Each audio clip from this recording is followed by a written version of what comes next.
herd immunity to take place. He said that, based on his understanding of how the vaccines will be rolled out and when the vaccines might be ready. That is likely to happen somewhere in the month of May or something like that based on our plans. Some form of normal life might be able to return by May of next year.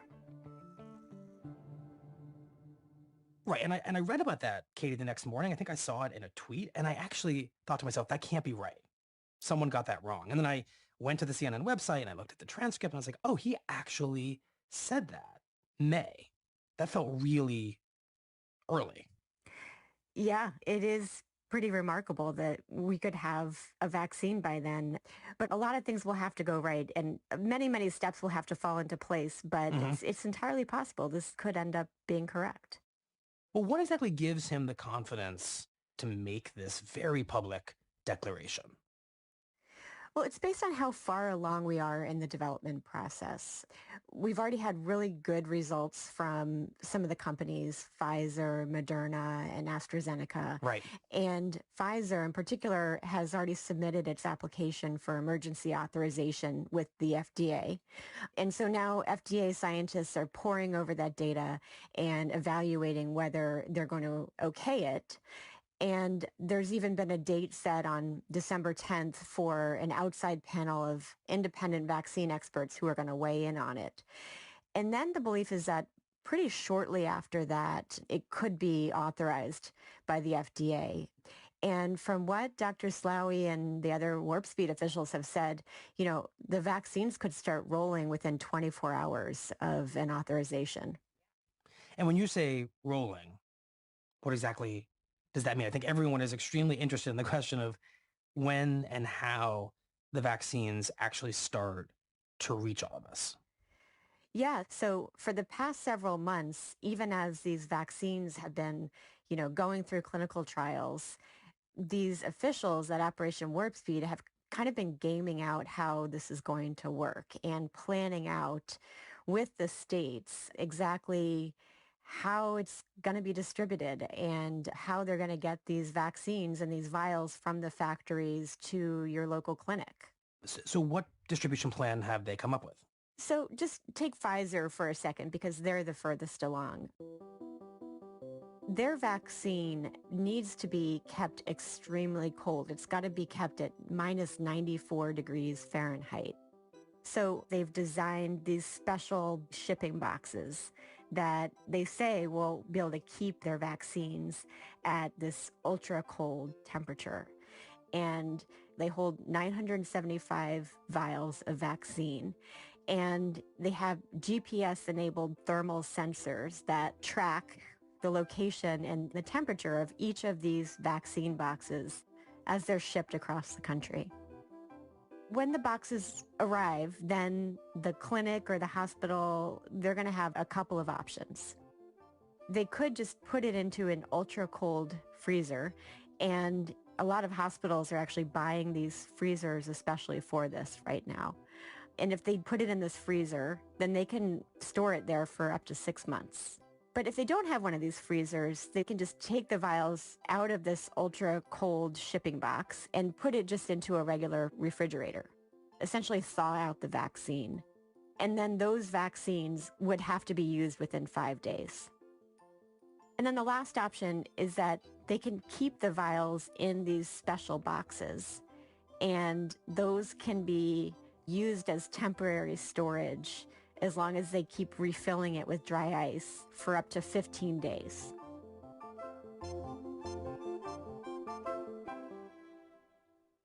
And how much vaccine is going to get shipped in this first few weeks of mid-December?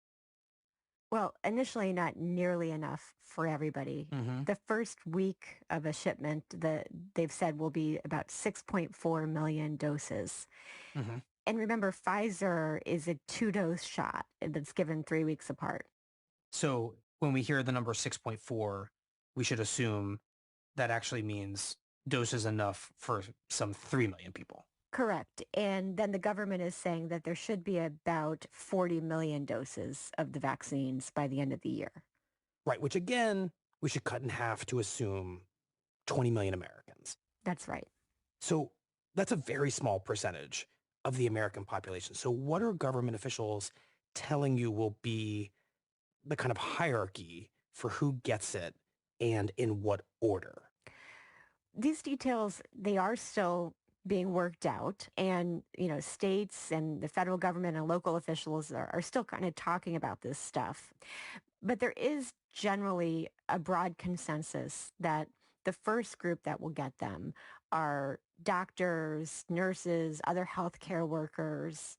And then almost simultaneously with that, the other group is residents of long-term care facilities like nursing homes.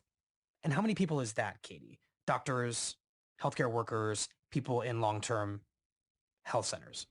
There's about 20 million healthcare workers and about 3 million people who live in long-term care facilities. Huh. So that would pretty much use up this entire first batch. Yes, that's right. Okay. So let's presume that more and more vaccine keeps getting made. Who is next on the list? So the next big group that's been widely discussed would be this big category that's known as an essential worker. And that's a very big group of people. That's more than 80 million people in the U.S. Wow. And you can broadly think of these people as the people who do work that doesn't allow them to stay home and social distance. In order for them to do their job and to kind of keep our world running, they have to go into work and therefore expose themselves to COVID-19. Meatpacking plant workers, people who work on utilities, firefighters, police officers, even teachers. These are, again, the people that kind of keep our country running. Mm-hmm. And is that a list that's written down somewhere or decreed by the government? Is it going to be kind of flexible, or we don't know yet? I don't think we fully know yet. It's being kind of worked out as we speak, and it may end up being something that is up to local authorities. All right. So after essential workers, who comes next? The other priority group that's been discussed is people who are over 65 and people who have an underlying health condition. That could be diabetes or a heart condition. Again, this is a group of people, and this becomes a very, very large group of people, but this is a group of people that are a much higher risk of dying or become very, very ill if they were to test positive for coronavirus. So at this point, and the math is a little bit hard to keep track of, it sounds like we're talking about probably on the order of 100 million plus people. Does that feel right? Yep, that's about right. Okay. So now we're pretty well into 2021. Right. And so, if all continues to go well and perhaps new vaccines are approved, the manufacturing plants are really working at top capacity and they're churning out millions and millions of doses, we could start really vaccinating much bigger groups of the population. So Katie, when are those of us who are under 65, not essential workers, not especially vulnerable through underlying conditions, when does that group of Americans start to get the vaccine? Well, remember, the Americans that fall into all of those groups that you just outlined, I mean, that's a pretty big chunk of the general public. Mm-hmm. By this time, a lot of the country will have been able to have gotten a vaccine. But what Dr. Slaoui had said, remember, that May date is what they are saying is their best guess for when people who don't fall into any of these risk groups, when they will be able to get a vaccine if they want one. And to explain a word that Dr. Moncef Slaoui used in that interview with CNN, which you'd mentioned, Katie, he said that May is the point around which enough Americans will be immunized that herd immunity or something like it will be achieved. And I wonder if you can just remind us what that means and why it's important. Herd immunity means that enough people have themselves personally, some form of immunity from the coronavirus so that they will not be able to pass it along to somebody else. And if enough people in the community have it, then the virus really can't spread, as readily as it has. Now, I will add one caveat to what Dr. Slaoui said, and in some ways I'm surprised he was able to make such a confident statement about that because there's still a lot that we don't know about these vaccines and how they work. And The vaccines were actually not testing on the question of whether once you get them, you can actually still pass the virus along to someone else.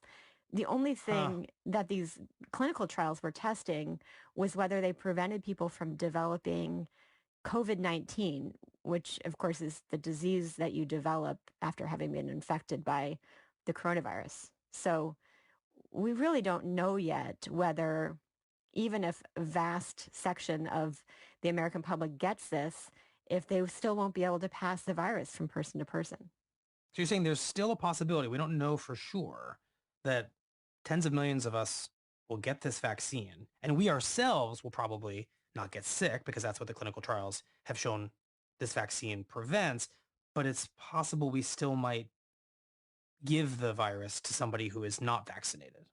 That's right. It's a scientific question that hasn't been answered yet.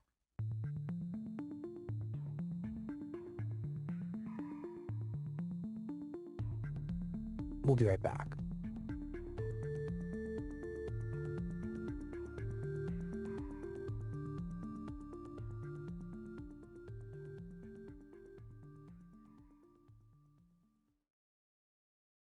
"3M is using science and innovation to help the world respond to COVID-19 and taking action to support communities in the fight. Since the outbreak, 3M has responded with cash and product donations, including surgical masks, hand sanitizer, and respirators through local and global aid partners. In addition, 3M is on track to produce 2 billion respirators globally by the end of 2020. Learn how else 3M is helping the world respond to COVID-19. Go to 3m.com/COVID. 3M Science. Applied to life. So, Katie, I want to turn to a few logistical questions now that we understand the order of vaccination. How much will this vaccine cost people who get it?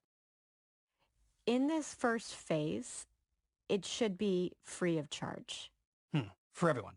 for everyone, for all Americans. Okay. So basically the government is subsidizing this to the point where you would get the vaccine and it would cost you nothing. That's right. They've essentially bought these vaccines on behalf of the American people. They have paid billions of dollars to these companies to buy hundreds of millions of vaccines. Okay. And where will your average American obtain the vaccine? I think we all have visions from too many movies that we have watched of camouflage military trucks and these vast tent cities staffed by soldiers, and kind of that's where you maybe get your vaccine? Or are we just going to be going into our local Walgreens and Walmart pharmacies? Yeah, I mean, it's a really good question, and it's one that people have been curious about. But what's interesting is what the Warp Speed officials have said is they really want this to look as much as possible like your regular experience of getting a shot, like getting your flu shot. Mm-hmm. You know, we're all familiar. We walk into a CVS and Walgreens and we see signs everywhere that say, get your flu shot here. You know, Right. what they're aiming to do is to be in those same places that Americans feel comfortable getting their immunizations. And why is that important to them? That's important to them because they want people to feel as comfortable as possible getting this vaccination. Remember, this is, first of all, a really scary pandemic. Mm-hmm. And then second of all, these are brand new vaccines that are really just fresh out of the clinical trials. So there's a lot of hesitancy and a lot of skepticism about these vaccines, and they're trying to do everything they can to kind of make people feel as comfortable as possible about taking them. Right. So one solution to a vaccine hesitant society is to ask people to take it at a familiar place, a Walgreens, not a scary military tent. That's right. There aren't going to be soldiers, you know, walking up to your door and knocking on your door and giving grandma a shot. Right. Hey, now you're making it even scarier than I was willing to make it. Katie, you mentioned the flu vaccine, how much the government wants this all to look and feel like getting that, but that's a single dose. And we know that the COVID-19 vaccine in almost all cases is 2 doses. And that feels inherently messier. So how does the government planning account for that? Yes, this is going to be a very complex challenge, and we're going to really have to see if all of our systems are up for it. But what the federal warp speed officials have said that they're doing is they're planning a centralized database that will keep track of which vaccine everyone received, what date they received it on, and then when they need to get their second dose. And kind of the idea behind this is that no matter where you go, they can kind of keep track of what you need. Mm-hmm. You know, one example that's been thrown out is take a snowbird in New York who gets their first dose at a CVS on Long Island Mm-hmm. of the Pfizer vaccine. Then they go down to their winter home in Florida.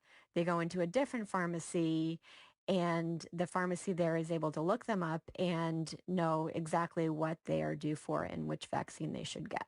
But, you know, as we've seen before with government health systems and databases, these things don't always go as planned. And already Right. state and local officials have been warning that they don't have enough money, you know, to support this. And so we're really going to have to see how this actually rolls out. Mm-hmm. And with 2 shots, it feels like there is a real danger that a meaningful number of people kind of forget to go get the second shot, right? And my sense is that means that they are not fully immunized. That's right. I mean, it's going to be a really big challenge. States have all kind of put in their plans for how they're going to do this. And some of the states have also put in details about this. You know, they're going to send people postcard reminders or text message alerts. And so, you know, public health officials are really trying to plan for how to prompt people to go back for that second dose. But we all know that this is a challenge. Right. Okay, this is a bit more of a curveball question for you. What if Americans decide to get kind of picky and they say, I know that there are 3 or 4 or 5 vaccines out there, but I've read about vaccine X and I want that one. I don't want that other vaccine. Is that something people can do, or are we going to be in a situation where you kind of get what you get? I think it's going to be, you know, you get what you get and you don't get upset, as I tell my kids. You know, it's going to be an extremely scarce supply in the beginning. Katie, is there any talk of mandating that people in any of the categories that we have been talking about must take the vaccine? I suspect that doctors have to take the vaccine to go to work. Perhaps that's going to also be true of some essential workers. But when it comes to regular Americans, some of whom, as you just said, are going to be pretty skeptical. They may not take it. Is there talk of any requirement that they get the vaccine? No, there's really no talk of a mandatory vaccine. Mm-hmm. There may be, as we move forward, isolated cases of employers or even businesses that might require that you have a vaccination, you know, for example, an airline, but really no one's talking about some sort of national vaccine mandate. Katie, what in your mind could still go terribly wrong here? I think there's a lot that could go wrong. The vaccines could not get approved. Mm-hmm. Some of the vaccines that are still in development could fail to work. The distribution could break down. These shipping boxes might fail. Right. The database that we talked about could crash. There could be long lines for vaccination or just a lot of confusion. Mm-hmm. This is an extremely complex process and a huge project. And, you know, as we've seen sadly so many times before, there's any number of things that really could go wrong. Katie, you have been immersed in this world of Operation Warp Speed, the question of vaccines and vaccine distribution for, I think, around 6 months now. I recall the first time we talked to you about this, the operation had just been created. And now here we are at this point where vaccines are theoretically on the verge of approval. This distribution system has been thought out, and people are quite possibly going to be getting these doses in weeks. And so I wonder how you're feeling about all these developments. You know, I'm feeling pretty optimistic, which is a funny place, I admit, for a reporter to be, because we tend to look for, you know, all the things that might go wrong. Mm-hmm. You know, I've spent this year writing about really dark stuff, really terrible stories, but I'm starting to kind of picture scenes that make me feel just a little bit better. You know, I'm thinking, for example, of nursing homes, the site of so much terrible suffering and death. And, you know, if all goes well within the next couple of weeks, we could start seeing people who live in these nursing homes getting vaccinated. And, you know, maybe even by January, what if every single nursing home and every single resident who wanted one got a vaccine. That would be amazing.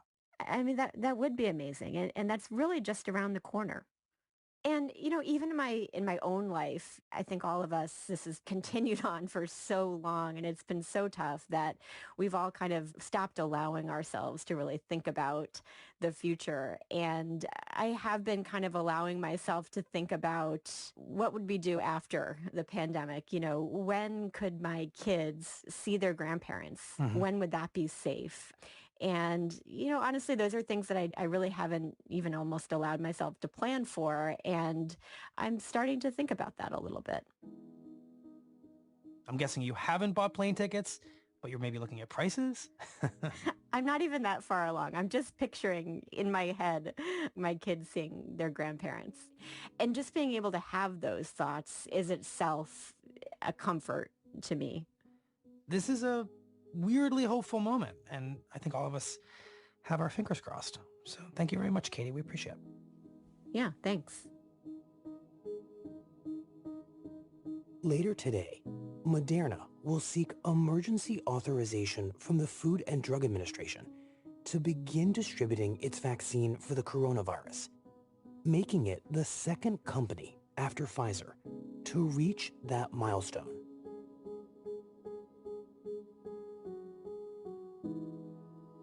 We'll be right back.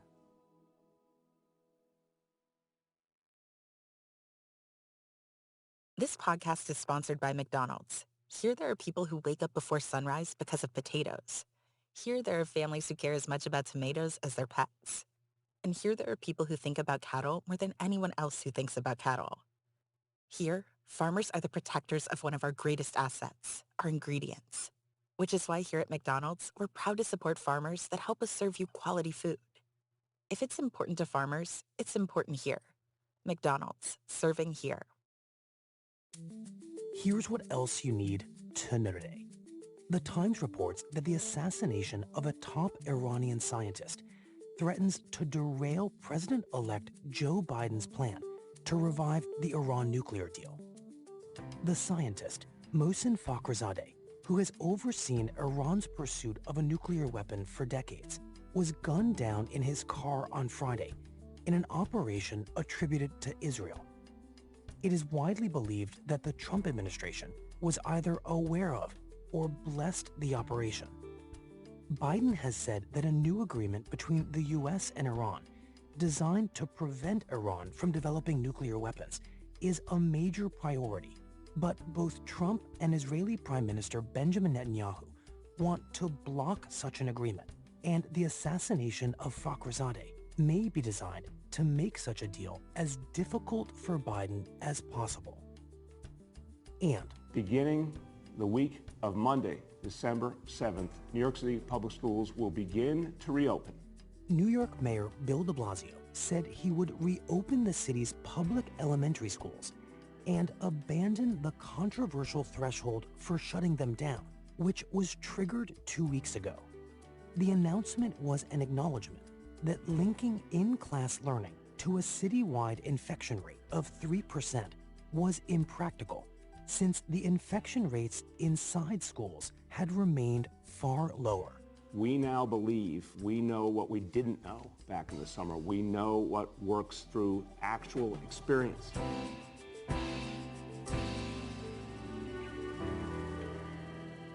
That's it for the Daily. I'm Michael Barbaro. See you tomorrow.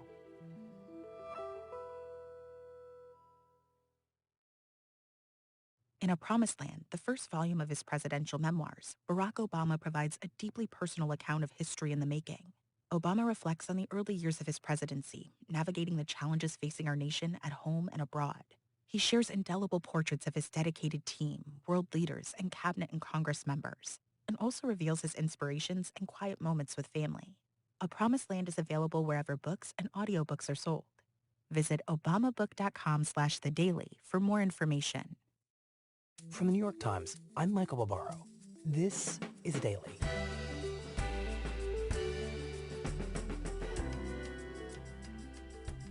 Today, as President-elect Joe Biden assembles his cabinet, his most high-profile appointments are beginning to give us a picture of the direction and ambition of his presidency.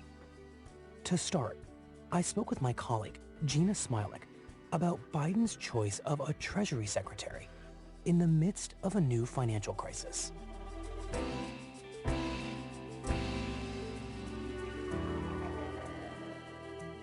It's Tuesday, December 1st.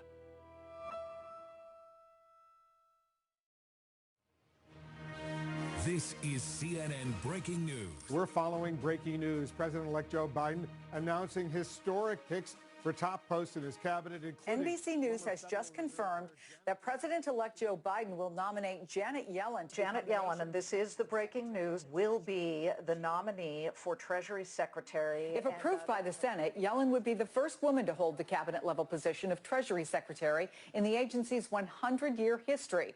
But boy, will she have her work cut out for her starting on day one. Gina, you cover economics for the Times, which is why we want to talk to you about Joe Biden's choice for Treasury Secretary, which is Janet Yellen. And I want to start by asking you how important you think the job of Treasury Secretary is going to be in this incoming presidential administration, given the situation that she will be walking into. I think it's honestly hard to overstate how important this job is going to be. You know, the Treasury Secretary is the person who liaises with Congress over fiscal spending packages. And so I think her role in negotiating with what looks quite possibly like a Republican Senate is going to be really crucial in shaping both the size and the scope of the next government spending package and the ongoing relief to this coronavirus pandemic. And then I think she's also going to be a really important voice in talking about what kind of reforms need to be made coming out of this crisis. But at that moment, we're going to have to talk about how financial regulation responds and how government spending packages should be shaped going forward. And I think on all of those issues, Janet Yellen is going to really be the voice at the forefront. So when it comes to the economy, she will be the single most important person in the Biden administration. I would say yes. From a political standpoint, she will be the most important person to sort of form the first line of defense for the economy against the ongoing effects of this pandemic recession. So what should we know about Janet Yellen and how she arrives on Biden's radar? Where does that story start?